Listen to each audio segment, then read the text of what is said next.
Alright guys, it's your boy Bad News Bears, and it's patch note time. Let's jump right into it.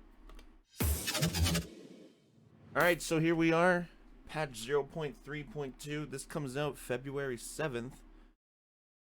So let's go into it.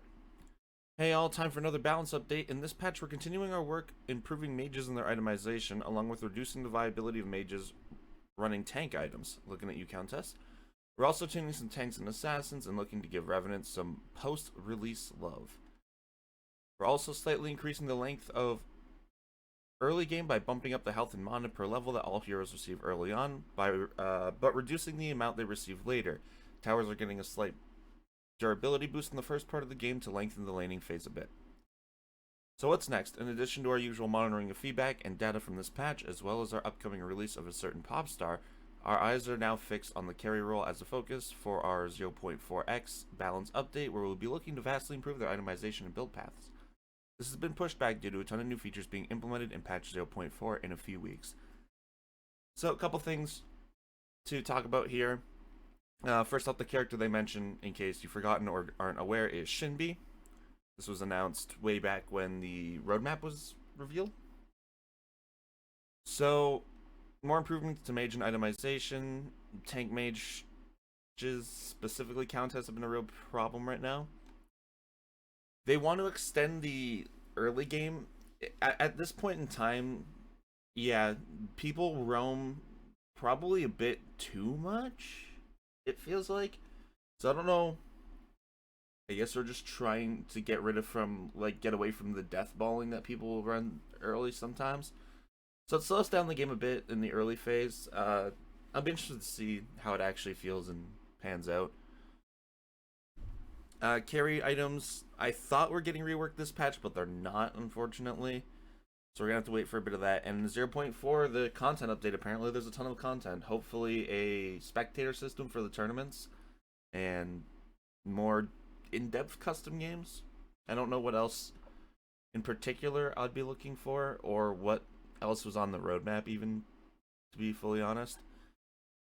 So, continuing on, matchmaking improvements. We've heard your feedback regarding matchmaking and changes we made in patch 0.3. With that in mind, we're looking to make further adjustments. In my opinion, maybe it's just recency bias, or I've been super unlucky, or whatever. I think the matchmaking in 0.3 was worse than release matchmaking. It's clear we overshot a bit on the party modifier. It's too aggressive and has also had a larger impact on the top end of our MMR brackets than desired. Matchmaking is a complicated beast, and we're bound to slip up sooner or later. We appreciate your patience and feedback when we miss the mark like this, and hope the following changes improve the experience for all players. We've tightened matchmaking search parameters. Our goal is to increase match quality. Through this change may also lead to slightly longer matchmaking times. That's fine.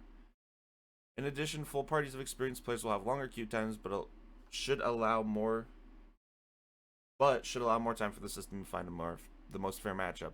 We'll be monitoring these changes closely. Now, hopefully, we're not going to be isolating 5 stacks by doing this. I know that I don't love 5 stacks queuing, because these sweaty 5 stacks are just trying to climb the leaderboard in a casual game. It's kind of annoying, but I also don't want to isolate an entire portion of the player base, so hopefully it's not too extreme. My concern is right now they're hot water, cold watering it. We've reduced the impact of the party modifier, hopefully leading to better quality matches across the majority of the player base. We'll continue to monitor this change. So again, they're messing around with matchmaking. Eventually we'll fall to something good or better. So it's good news. Again, hopefully we're not, for this patch, isolating an entire player base here. Hero changes. Continuing on from the above, we're increasing fountain regen. Oh, nice. Okay. Hell yeah. I thought fountain regen in this game was very slow. We're increasing fountain regen to help players get back into the action quicker. Also, due to item changes, some heroes' recommended items have been updated to reflect recent changes. Changing recommended items, not just at the start of every season or whatever Smite does. Fantastic. Fountain regen's great late game. If you're like a 1 health rampage and you're in fountain, you have to stay in there for like what feels like an eternity to get to full health. Health and mana regen in base increased from 12.5% per second to 18% per second. Various hero recommended items updated. S factor. This is what they're talking about. With like the early game health and mana stuff. I'll read it, but to be honest, reading it honestly just makes it more confusing. A hero's S factor is their scalar. This determines how much of their stats they gain from their growth. A hero with a larger S factor will get more of their growth stats earlier in the game on average. The changes made with this patch will create a less variance in per level stats and increase the amount of stats heroes are receiving in the early game. This will affect health and mana the most, meaning time to kill should rise a little bit in the early stages of the game. Hero S factor compressed and increased. Yeah, it more or less is a bunch of word vomit that says early game is going to be slower. That's mostly what you need to know. The variance in characters early game stats is going to be a bit tighter. Countess, there's quite a bit here. There's quite a bit actually in these hero balances. Here we're looking to stop tank Countess abuse. Stop the tank Countess abuse case that was causing her to become a near unkillable force. This should return her to being a high damage, squishy burst mage that she is. Yeah, tank Countess build was ridiculous. Anyway, Blood Tithe, her passive magical lifesteal per stack decreased from 2 to 1.5, so the 0.5 decrease. Blade Siphon, base healing per target decreased from 10 going up to 18 to 10 going up to 14, so it's still the same in the early game, which is good, like at level 1, because I think at level 1 you need that 10. But to make up for it, the scaling went up 1%, so you are gaining more value from actually building magical power, and you'll see this with Eventide as well, that you're going to lose base damage but gain scaling. So Eventide base damage decreased from 80 going to 280, changed now to 80 going to 260, so it's a 20 damage at max level decrease, but the scaling has gone up 5%. So this helps. I mean, the magical lifesteal decrease is just a straight up nerf. These two are not necessarily, it's just a reallocation of power. You are now more, you gain more from building magical damage than from not worrying about it. So hopefully this gets us away from tank Countess build. There'll be a change later on in the patch notes that will also take us away from tank Countess. Feng Mao, my boy. Feng Mao has been seeing slightly too much success with bruiser builds. I question this, but I'll talk about this in a second. So we're shifting some of the power scaling from his ultimate into penetration. This will help retain the strength of his execute and reset playmaking capabilities with assassin builds, also while keeping his bruiser builds in check. So I don't think anyone, maybe, I don't know, I don't think anyone NA, at least, is playing Feng Mao competitively. He's great in pubs. He's super good. The burst damage from ahead, he's insane. I don't know. I personally never run Bruiser, and I've never seen anyone run Bruiser, to be honest. Like, I don't even know what a Feng Mao Bruiser build looks like. Unless they're just talking about Mutilator.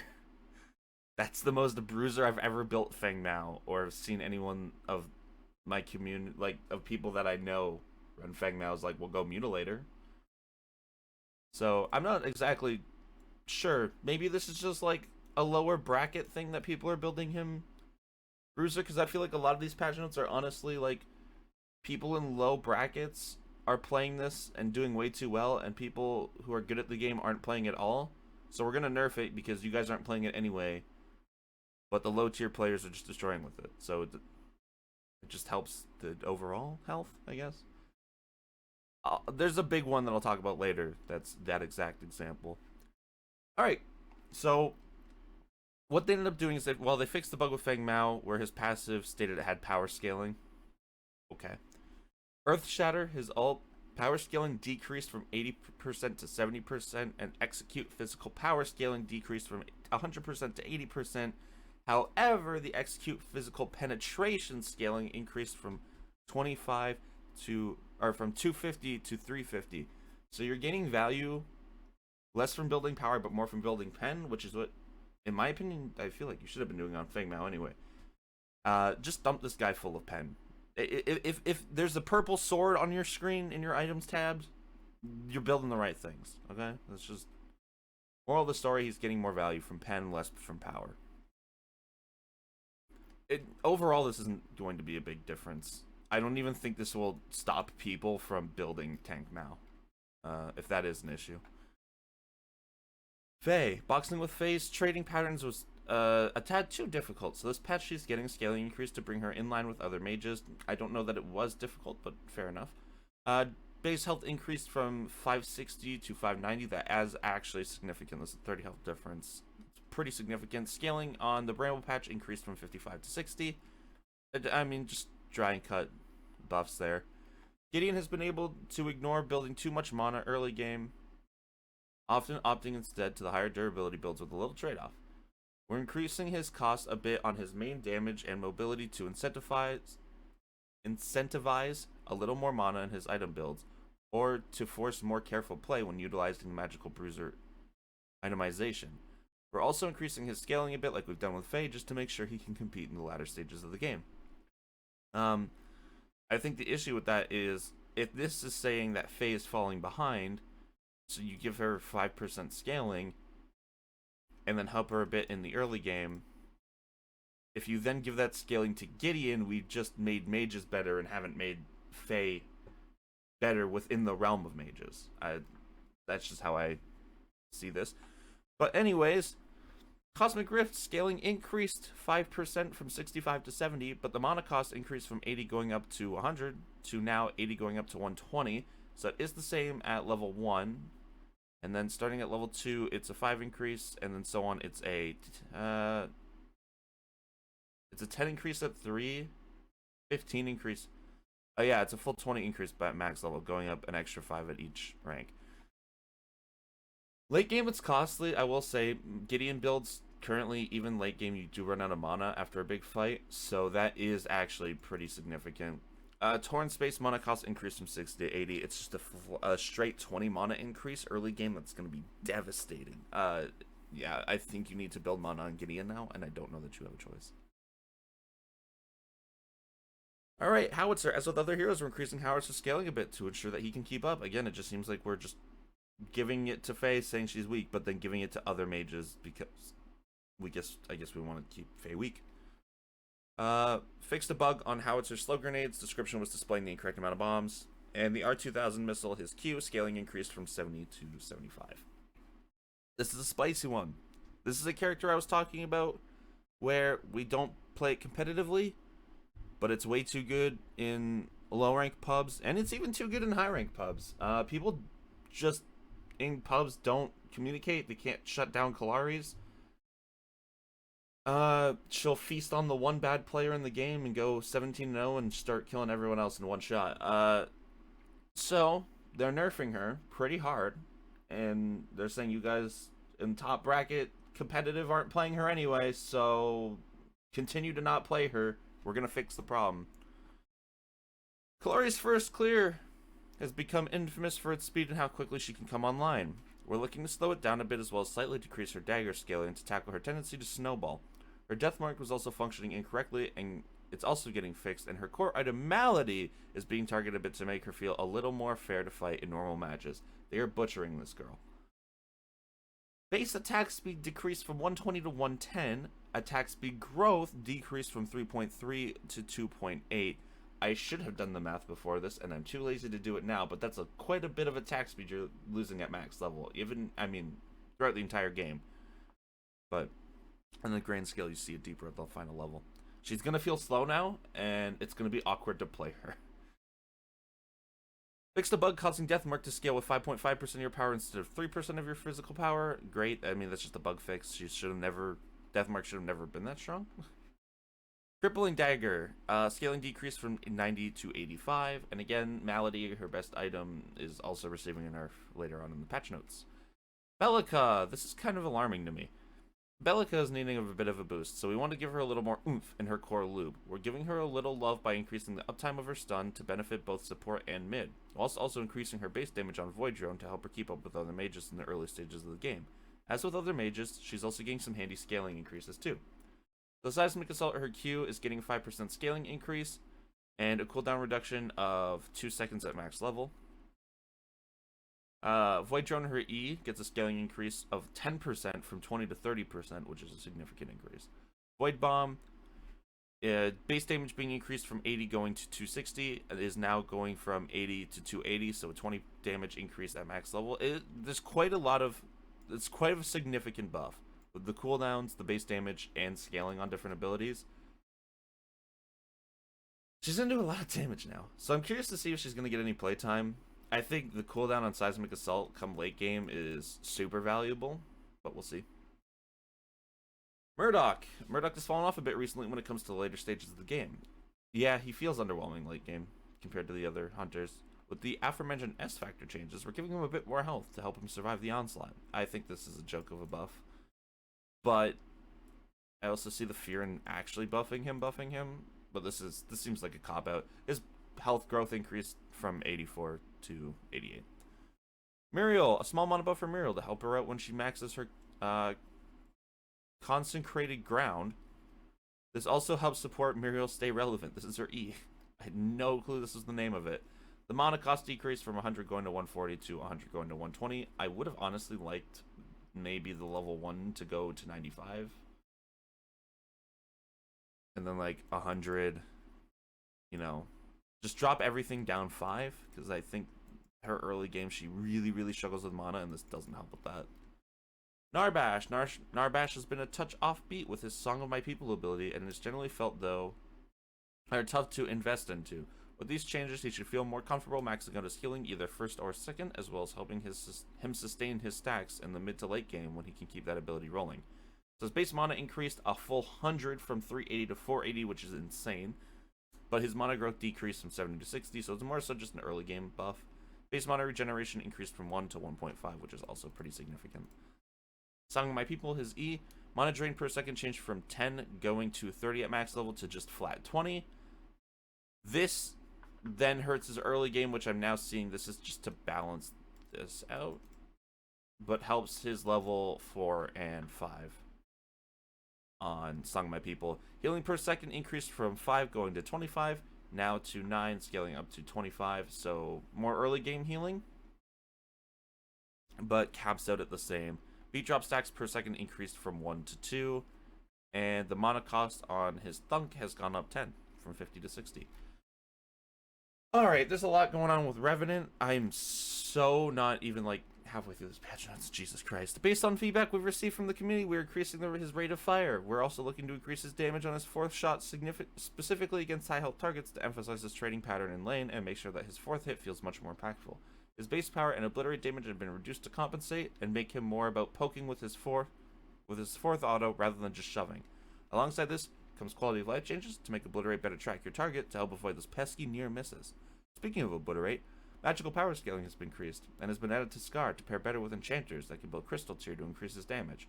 What this means is that magical power Revenant may now be a thing if you're feeling spicy. I don't know about that, but we'll see. Base physical power decreased from 57 to 52. Base attack timer decreased from 1.1 to 1.01. Base attack timer reduction per level decreased from 0.018 to 0.014. He shoots faster. Rad.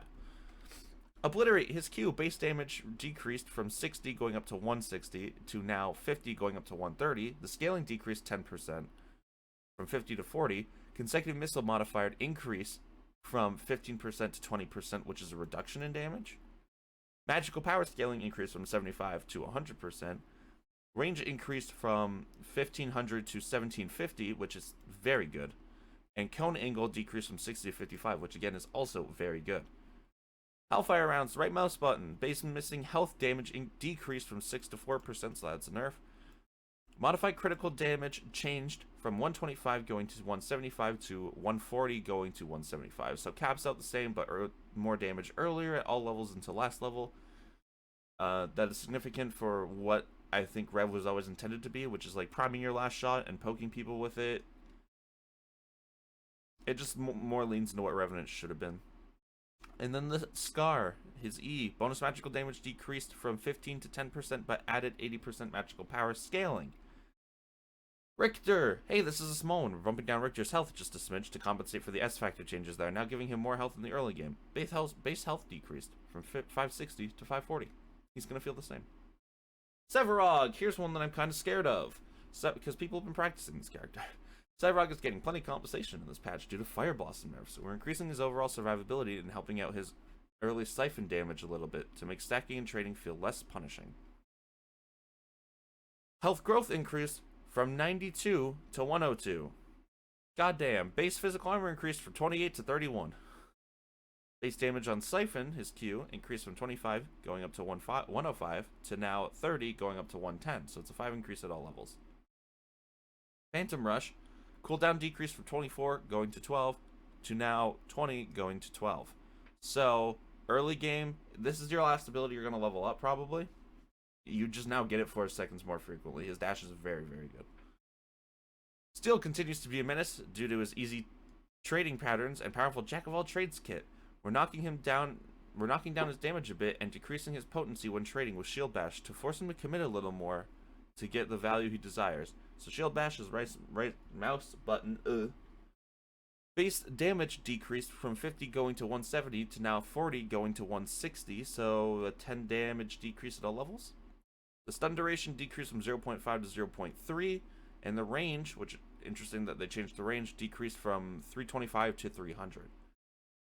His force shield, his E, base damage decreased from 60 going to 220, 230 going to 110. That is cut in half, which is wild. But to be fair, I don't even think that ability should do damage. So a significant damage nerf to steel and just a bit of the 0.2 second stun. Sorry, I apologize. I don't think it's that big of a deal. But the range could be. The range, I think, will be a big deal early because people won't be used to it. But yeah, we just removed some damage from his kit. It's a good nerf. It's a significant nerf. Sweet. Item changes. Crests. Phoenix. This is actually what I was referring to when we were talking about Feng Mao earlier, where I said we're nerfing items that good players don't use and bad players abuse. Due to the community feedback, we're lowering down the time it takes for Phoenix to expire to allow better players to wait out the effect rather than feeling like they have to force a kill. So it just has a 2-second shorter window. So I will never run this item now, probably. I very rarely do to begin with. Maybe still on Kalari in pubs, but Brimstone. Brimstone has been seeing abuse on more than just tanks, so we're bumping down its damage output whilst maintaining the jungle clear to ensure tanks don't fall out of the role. Fixed an issue where Brimstone was causing was accidentally drawing tower aggro. Normally Brimstone shouldn't do that. Passive base damage decreased from 20 to 12, so an 8 damage drop. Additional damage versus monsters increased from 50% to 100%, which, hold on.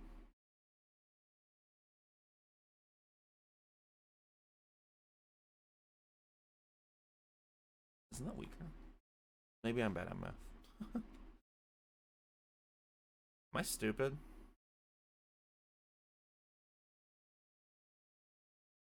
Whatever. You know, the long and short of it is the intent is to lower its damage, but keep jungle clear the same. Maybe I'm right and it is weaker in jungle, but maybe I'm wrong and I'm just really bad at math.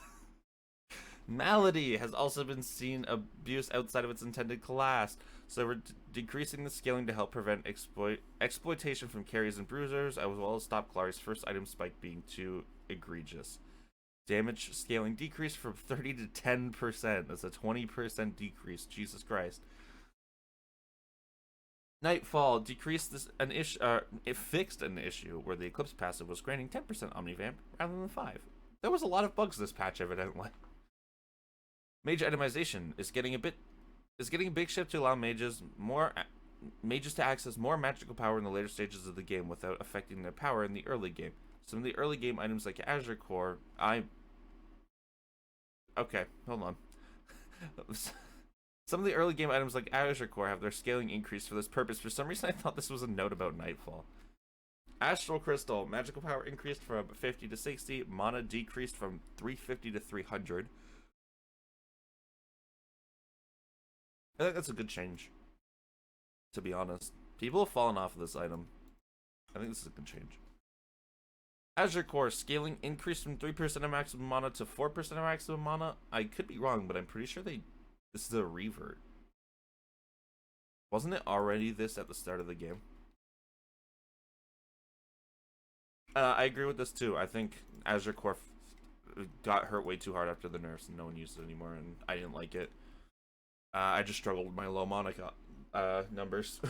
Combustion, base damage decreased from 80 to 70. Scaling increased from 10 to 18. So we're hurting its early game, but helping its late game. I really like this change. Dreambinder, we're shifting Dreambinder to give it more offensive applications rather than defensive ones, to make it more viable on mages and not just magical power bruisers. I don't fuck with this change, to be honest. I like this as like a magical bruiser item. Because to me, Dreambinder was just Spear of Desolation? Is that what it's called? Is it Spear of Deso?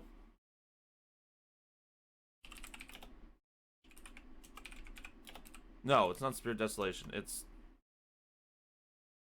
a purple rod. Oh my god. Gem of Isolation. It was just Smite's Gem of Isolation, which is a mage bruiser slowing item. So I'm kind of sad that they're taking away some of the health and giving power to it, but anyway. So the cost is going up 100 gold from 2,900 to 3,000. Magical power increased from 60 to 80. Health decreased from 350 to 250. I'm not a fan. Golem's Gift got a 10 power buff. I still don't know that I'm running it really frequently. The only person I was still running it on, maybe Gideon. I still might run it on Gideon. Magnify got a 10 power increase. Sure. I still think I'm the only person I've ever seen build this item. Oathkeeper. Magical power increase from 60 to 70 and health decrease from 250 to 200. And 10% more magical power scaling.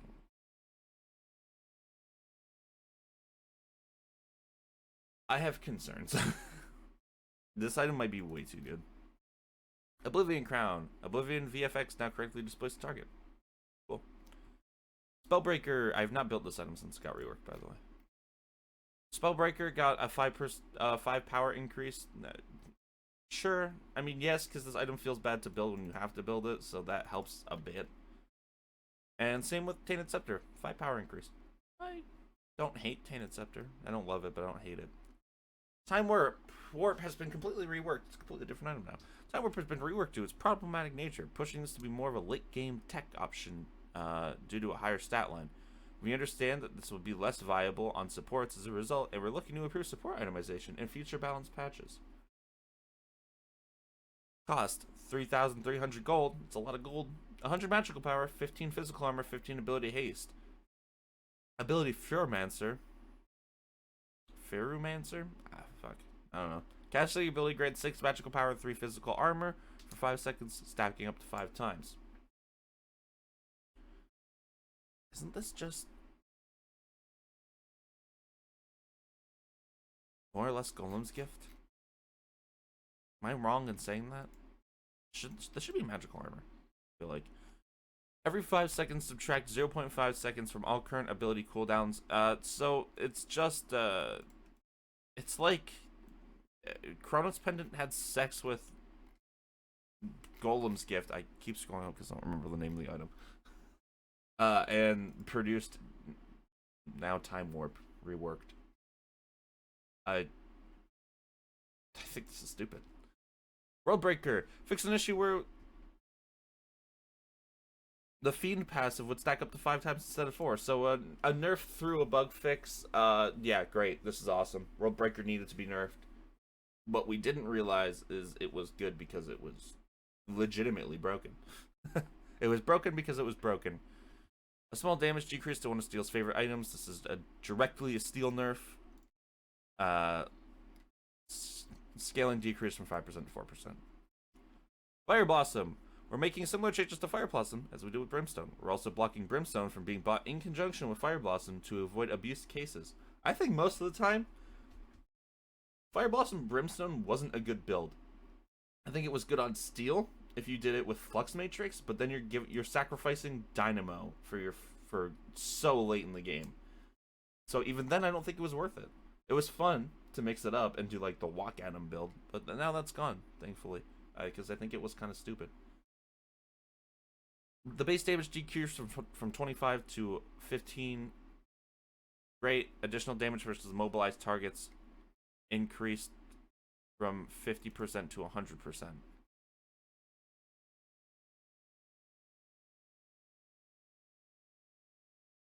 Mobilized targets.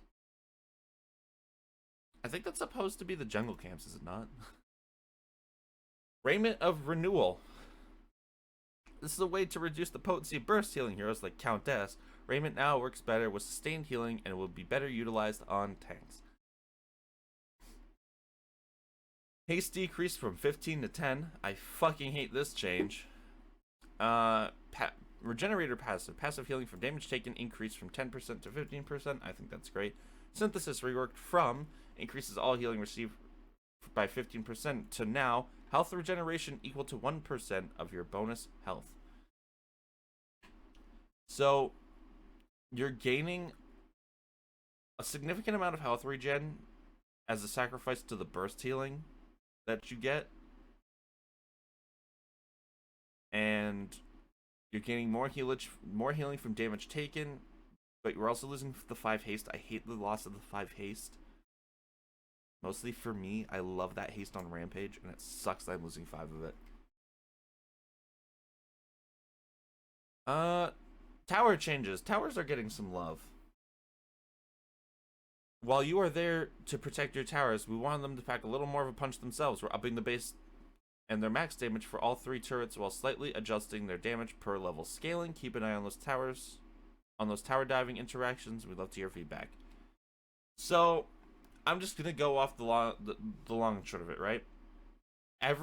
So on all towers. Wait, hold on. Am I right in saying this? No, I'm not. Oh no, that's wrong. All right, I'm gonna have to actually read these all out, aren't I?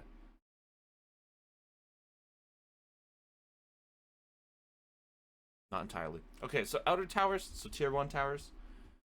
Base damage increased from 118 to 130. Damage per level decreased from 12 to 10. Damage cap increased from 238 to 250. Towers level up, I believe it's every 2 minutes. Yeah. Inner tower, damage increased from 140 to 154. Damage per level increased from, or damage per level decreased from 14 to 12. Damage cap increased from 280 to 286. So basically what these changes are: more damage early, slightly higher damage late, but they scale slower. Inhibitor, base damage increased from 140 to 154. Base damage per level decreased from 14 to 12. Damage and cap increased from 280 to 286. I don't know why inhibitors deal the same damage as tier 2 towers. That's whatever. I think that's kind of goofy. We're at the end. Thank God. Bug fixes. Holy shit, I've been doing this for 33 minutes. Fixed the bug that caused the game to continue running even after closure. That shit was super annoying. Fixed improper aura stacking. Offensive aura should only apply once to enemies. Allied aura should apply to those of the owner and one more. So what I'm understanding from this is it sounds like if I'm running an aura item, I get my own, but if my teammate runs one, I get theirs as well. So it sounds like you can get 2 of each aura item as long as you are one of the owners, which is interesting. Legacy in-game menu description should now correctly state 40 physical power, 10 ability haste instead of 30 physical power, 20 ability haste. Ice Scorn in-game description now correctly states 40-second cooldown instead of a 30-second cooldown. Wellspring in-game description now quickly states a 20-second cooldown instead of a 15-second cooldown. Fixed an issue where players could not buy Azure Core after buying Vanquisher. Why are you buying them in this order? Who figured this out? Why did this happen? How did we even discover this was an issue? Why are you building Vanquisher and then stacking mana? Who did that? Who? I want to know who did this. Legitimate question. Who found this out? Holy shit. Hey guys, thanks for watching. The link to the patch notes, because there was a lot, will be down in the description. This was the anti-Countess and anti-bad player patch. Holy shit. My mouth is dry. Bears out. Peace. Hey, I got some of that daily Predecessor content right here. Why not check it out? But just keep it between you and me. No one else needs to know.